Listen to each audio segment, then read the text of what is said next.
I want to share my own experience of getting diagnosed with ALS, as a follow-up to Dr. Bedlack explaining how ALS is diagnosed. My initial symptoms were in late February 2017, when I had continuous muscle twitching in my right forearm and weakness in my right hand. At the time, I was a photography professor at Radford University in Southwest Virginia. I had a pretty strong grip, but one day while walking down a school hallway, I dropped a piece of paper that I held in my right hand.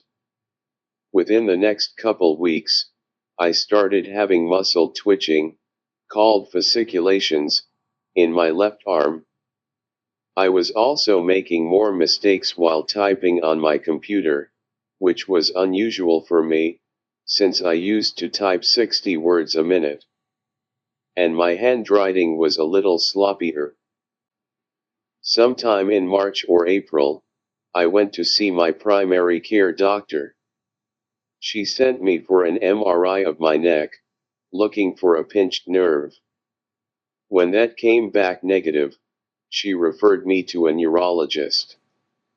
This neurologist ordered another MRI, but this time of my head and neck, with contrast. He also did a nerve conductivity test and electromyography, or EMG, on my arm and leg, because by late April, I had fasciculations in my legs too. The new MRI again didn't show any problems, but the nerve and muscle tests showed problems, although not a culprit. Since I knew this was a neurological problem, and since I guessed I may not get a complete neurologic evaluation in the New River Valley of Virginia, I left for my parents' home in Chapel Hill, North Carolina in early May as soon as I was done teaching for the semester. At this point my fasciculations were really draining my energy and oxygen, as they were continuous day and night. I was having to take deep breaths to catch up on air, and I was taking frequent naps since I was always exhausted. On Friday, May 5th, I went to UNC Hospital's emergency room with complaints of weakness, tiredness, shortness of breath, and the fasciculations in my arms and legs. They did many tests, including a chest X-ray and EKG, and they reviewed my earlier MRI. They gave me a referral for occupational and physical therapy and suggested I needed an EMG, which wouldn't be available until Thursday. Since I didn't think OT or PT would solve my neurological problems, and since I had worse shortness of breath over the weekend, I went to Duke Hospital's ER on Sunday. I presented the same concerns, but this time they did a CT scan of my chest, looking for pulmonary embolism, which are blood clots in the lungs. That didn't reveal any problems, and they referred me to their neurology clinic on Thursday.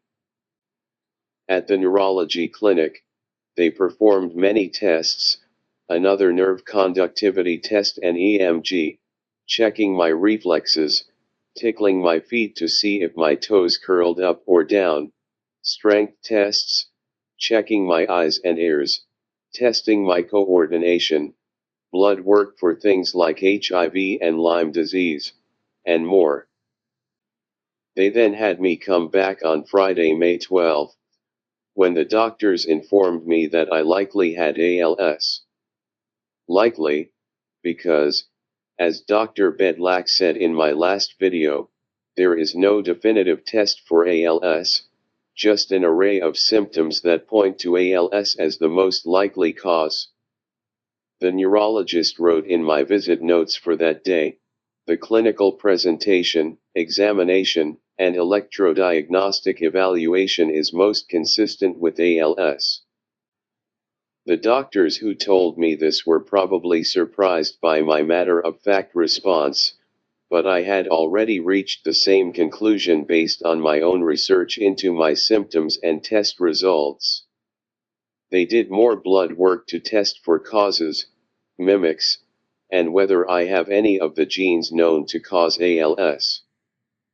So May 12, 2017 is the date of my ALS diagnosis, just 2.5 months after my initial symptoms in late February.